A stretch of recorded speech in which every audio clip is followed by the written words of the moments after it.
Final de ano, confraternizações, ceias, reuniões entre amigos e familiares. Todos esses encontros e celebrações são marcados sempre por muitas receitas deliciosas, não é verdade? Porém, nem sempre essas delícias culinárias são bem condicionadas ou manipuladas adequadamente, tornando-se um perigo para a saúde, fazendo com que algumas pessoas terminem as comemorações de Natal ou mesmo Réveillon em uma instituição de saúde em decorrência da intoxicação alimentar. Sou Gilmara Souza e é sobre esse tema que iremos abordar nesse vídeo.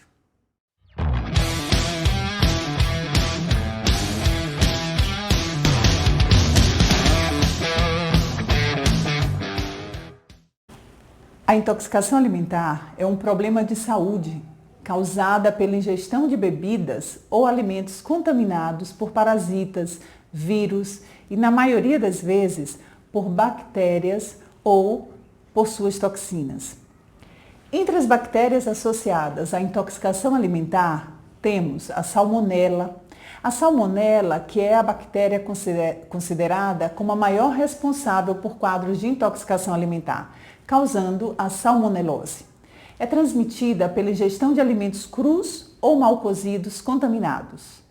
E apesar do ovo ser o alimento mais comumente associado à salmonela, ela pode ser transmitida por meio da ingestão de outros alimentos de origem animal, além do ovo, como as carnes, o leite, contaminados pelo contato com as fezes de animais.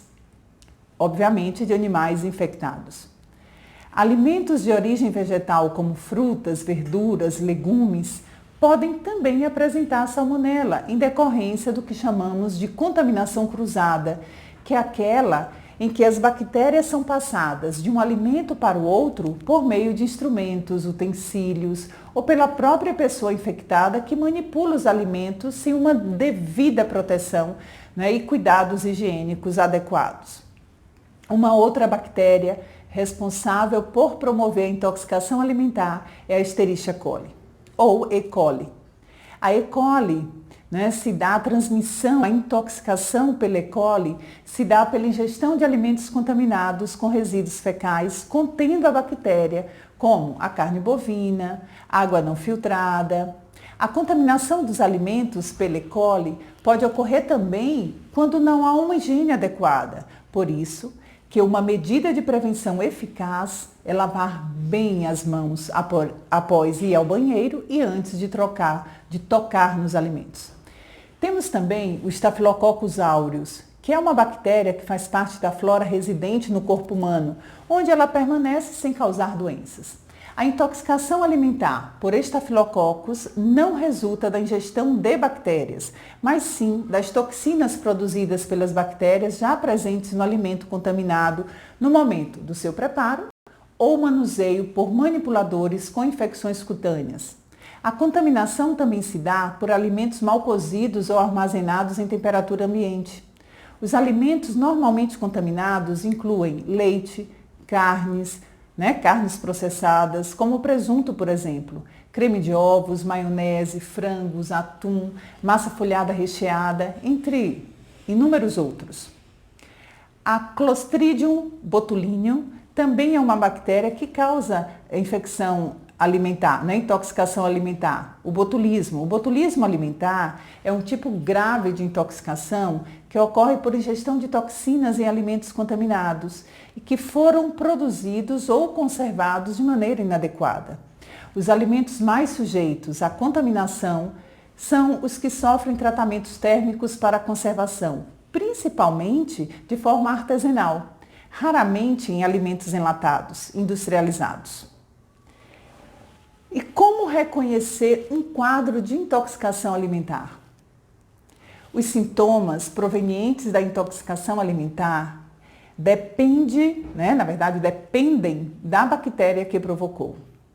Há quem pense que os sinais e sintomas surgem imediatamente após a ingestão do alimento contaminado, o que não é verdade.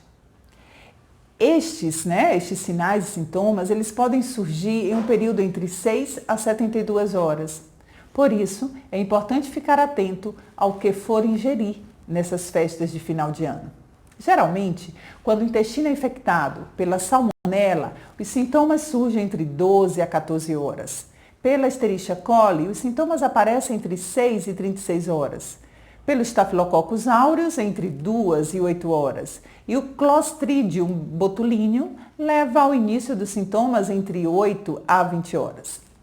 De forma geral, independente do agente contaminante, a intoxicação alimentar aguda leva a náuseas, vômitos, diarreia, febre, dor abdominal, cólicas e mal-estar. Em pessoas que desenvolvem quadros mais graves, podem evoluir com desidratação, perda de peso, hipotensão, que é a redução da pressão arterial, dos valores da pressão arterial. Apresentou sintomas que geram a suspeita de intoxicação alimentar, o que fazer?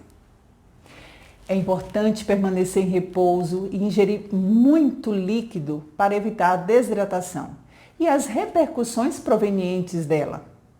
Caso as perdas hídricas aumentem, por meio do vômito e diarreia, é importante a busca de auxílio médico, pois os medicamentos sintomáticos para o controle do vômito, da diarreia, de um estado febril que possa estar presente, serão necessários, bem como a reposição de líquido e de eletrólitos por via intravenosa, por veia. O uso de antibiótico pode ser necessário também, em virtude das possíveis infecções que caracterizam casos mais graves de intoxicação alimentar. Lembrar que a busca de um serviço de saúde é de extrema importância também pela necessidade de avaliação clínica e por meio da avaliação dos exames como cultura de sangue, cultura de fezes. O ideal mesmo é prevenir que as intoxicações alimentares aconteçam. E o que fazer para preveni-la? Como vimos, a intoxicação alimentar vem primordialmente pela ingestão de bebidas e alimentos contaminados por diversos parasitas. Sendo assim, para reduzir o risco, é importante alguns cuidados. E cuidados simples, Como, por exemplo, higienizar as mãos com água e sabão antes de manipular os alimentos, E antes das refeições, após a ida aos banheiros, após comprar os alimentos e antes de armazená-los na geladeira, higienizá-los, embalá-los e acondicioná-los conforme a necessidade individual desses alimentos, seja em geladeira ou freezer. Vai preparar algum alimento cru nessas festas de final de ano? É importante lavar bem os utensílios que for usar, antes e depois do seu uso. Ao preparar verduras e hortaliças para consumi-las cruas, mantenha-as imersas em uma solução de água com hipoclorito de sódio ou preparada com uma colher de água sanitária para cada litro de água. É um procedimento rápido, fácil e de baixo custo e pode evitar danos importantes. Uma outra facilidade na correria das festas do final de ano são os alimentos em conserva. Cuidado! Não os utilizem se as embalagens estiverem amassadas ou estufadas, mesmo que estejam dentro da data de validade. Abriu algum enlatado e achou a cor estranha, odor estranho, não consuma. Certamente está contaminado. De preferência, não ingira carne crua ou mesmo mal passada. Assim como o ovo, deixe cozinhar bem. Como sabido, os ovos são os principais transmissores da salmonela. Já vimos isso hoje. Vai utilizar leite? Dê preferência ao leite fervido ou pasteurizado. E os alimentos preparados nas ceias? Sobrou? Houve sobra desses alimentos? Fique atento.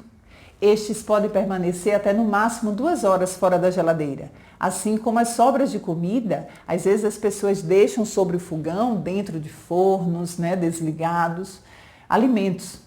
Não façam isso. O adequado é guardar o mais rápido possível sobre refrigeração. Pois é, ter cuidado com a manipulação e conservação dos alimentos e redobrar os cuidados higiênicos é fundamental para evitar a intoxicação alimentar. Redobre a atenção nas festas de final de ano e aproveite. Boas festas!